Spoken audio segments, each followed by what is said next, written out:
That was new. So, on to the video. What are the 7 densities of consciousness? This is actually a very complex query, and to even begin to tackle it, I will first need to lay down some groundwork. So for context, I am pulling most of this information from the Law of One material, which was a series of channeled works conducted by Carl Ruckert back in the 1970s. It was also helped by Jim McCarty, who asked the questions in the first place, and Don Elkins, who wrote it all down. In fact, I've already touched on this work in my previous video, called right up here. But for anyone who hasn't watched it yet or otherwise just needs a refresher, here is a brief recap of the concepts. The raw material is centered primarily around the concept that the entire universe is one massive living being, and that we are all simply different fractal aspects of that same universal consciousness. According to this work, the process of evolution, the way life develops and changes over time, is in fact simply the ongoing process of this one consciousness getting to know itself. By exploring the world, you are also exploring your own nature. By understanding your environment, you come to understand yourself better. This is why things change. This is why evolution happens.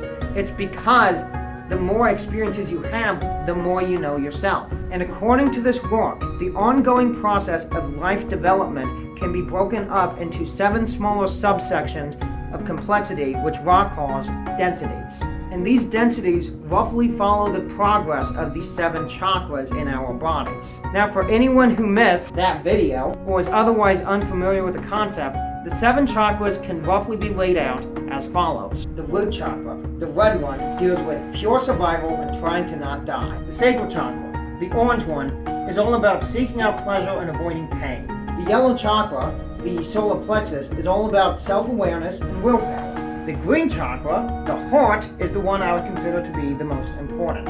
It deals with unconditional love and treating other people with compassion and respect. The blue chakra, the throat chakra, is all about authenticity, self-expression, and living your truth. The indigo chakra, or the third eye, is all about intuition and insights and wisdom and understanding. And then finally, the crown chakra is the source of enlightenment. Now, the last one I actually kind of got wrong in the last episode. It actually represents enlightenment. And that is a very, very difficult subject to pin down. As far as I'm aware, there is no one comprehensive definition of what enlightenment is. However, the closest I've ever been able to come to even remotely defining it is to say that enlightenment is the absence of psychological suffering. It's a state in which no matter what happens to you in life, you don't let it get you down. You don't let it lower your vibe, because you are the source of your own happiness. And you can be joyful all the time simply because. You don't need a reason to be happy. It is not dependent on your circumstances. You can be happy just because you want to be happy. And that's good enough. In fact, another YouTuber who makes similar content that I do, I think it was Spirit Science, but don't quote me on that, pointed out that a certain character from popular media represents enlightenment perfectly. And you know who that character was? It was Olaf from Frozen. When I first heard that, I was like, what? Because think about it. He's the comic relief character in a Disney movie. But the more I thought it through, the more it started to make sense. Because, well... Nicest, gentlest, warmest person ever. Oh, look at that. I've been impaled. Yeah, Olaf isn't fazed by anything. He's always upbeat and chipper, no matter what. And that is what true enlightenment looks like. That is the crown chakra. But I digress. The reason I am going over the basic concept of the chakras is because they form the basis of what Ra calls the 7 densities. And before I can get into that discussion, I first have to clarify who is Ra, where is this information even coming from. If you look into the Law of One material, it admittedly is kind of off the wall and kind of hard to buy into. After all, these were the same people who claimed that 1. There was another planet sharing Earth's orbit on the other side of the sun. 2. Atlantis totally existed. 3. Aliens built the pyramids. And in fact, Ra himself was one of those aliens and was the inspiration for the ancient Egyptian sun god. 4. A lot of what people think of as UFOs are actually laser-firing, anti-gravity using weapons drones constructed by the US government underneath Area 51. So, yeah, needless to say, take this information with a grain of salt. But I really do believe that what Ra communicated about the 7 densities of consciousness, about the way life evolves overall, does have a lot of truth to it. Because, 1, it makes a lot of sense, and it's very, very in-depth, and 2, it actually mirrors what many other spiritual sages have been communicating for centuries all around the globe. So, back to the original question. The 7 densities of consciousness can be summarized as follows. The first density of consciousness is basically just inanimate objects. Rocks, gas clouds, air, water, anything you can think of that doesn't have a pulse. According to Ra, this is still technically life, but it is a very basic, very simple form of life that basically just exists. It just sits there and does nothing. And this makes up the first density. It's kind of self-explanatory. Now, the second density of consciousness is a little bit more complex as it makes up all organic life. Everything from single-celled organisms all the way up to some of the most complex forms of life. And all forms of life on this level of consciousness are defined by the fact that they act on instinct. They simply do whatever they feel driven to do moment to moment, without giving it a second thought. For example, birds are not consciously aware of why they migrate south in the winter. They just feel like doing it. And they do it. That's how the second density works. It's all about acting on instinct. It's all about pure awareness of one's environment and going with the flow. However, it isn't until the third density, which Ra associates with the solar plexus, that things really begin to get interesting. This is the level of self-awareness. On this level, living things become aware that they exist.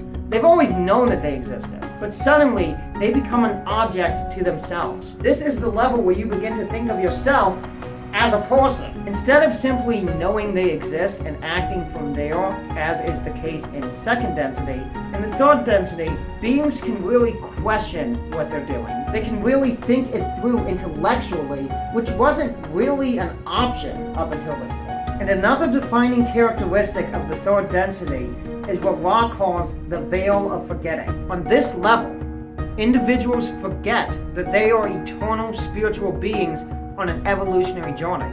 And instead, they identify with whatever form they happen to be taking at the present moment. Now, I can't stress this enough. This is fundamentally a fallacy. Whatever body you happen to have right now is temporary, and it's not really you. It's like buying a car. You might love it, you might think it's a total piece of junk. But either way, you have to maintain it in order to drive it around, and you won't have it forever, because sooner or later, it might get in a wreck, it might just break down on you, or otherwise just become completely unusable. Alternatively, you might just find a better car and ditch the one you have. That's how it is with your physical body. It's just a vehicle. But in the third density, we forget that. And there's a very good reason for this forgetting. According to the law of one material, everything is defined in either a positive or a negative polarity. And when Ra refers to the positive and the negative, he does not mean good and evil. Instead, the relationship between the two is more akin to the two opposite poles on a magnet. The positive polarity is defined by love and empathy and compassion and respect and connection with other people, while the negative is defined by fear and separation and only looking out for number one, baby! That is the negative polarity. It's kind of harsh, some might even call it cruel. But Ra doesn't consider it quote-unquote evil. It's just the other side of the coin. And from the source's perspective, both polarities are considered to be equally valid. On the positive polarity, we pursue what we need and discover who we are. On the negative polarity, we pursue what we think we want and discover who we are not. This is a much more difficult, but still equally valid way that the source comes to understand itself. The whole point of the third density is for the individual to choose which polarity they want to pursue. And notably, this choice can only be considered authentic if it is made in a vacuum. The source does not want this choice to be influenced by past experiences. It wants it to be a completely authentic decision, which is derived from its own true nature. Something else that is worth pointing out, probably, is that the third density is much shorter than any of the other densities. It only takes a few thousand years to progress through, as opposed to the millions of years seen in all of the other densities. And there's a good reason for this. The third density, by far, is the one which consists of the most psychological suffering. And obviously, the source would want to spend as little time in that state as possible. And of course we suffer in the third density, because on this level we end up living a lie. We pretend that we are just these little egos, these little poor me's, and the world is out to get us, when in fact we're actually the most powerful being there can be. We are the everything. We are the universe itself. But it is the transition from the third density, the solar plexus, into the fourth density, the heart, that I find to be the most relevant in this day and age. Because the entire Earth, as a whole, is transitioning from a third density planet to a fourth density one right now. That's why there has been so much chaos and upheaval in such a short amount of time over the last few decades. It started back in the 1960s with the early hippie movements and the New Age thinkers, and it has only progressed and become more complex and more relevant over time. And although this transition has already been occurring for quite some time, it wasn't until 2012 that we made the full-on switch. Yeah, you know how back in 2012 everyone was freaking out that the world was gonna end because of some Mayan prophecy? It turns out that wasn't complete BS.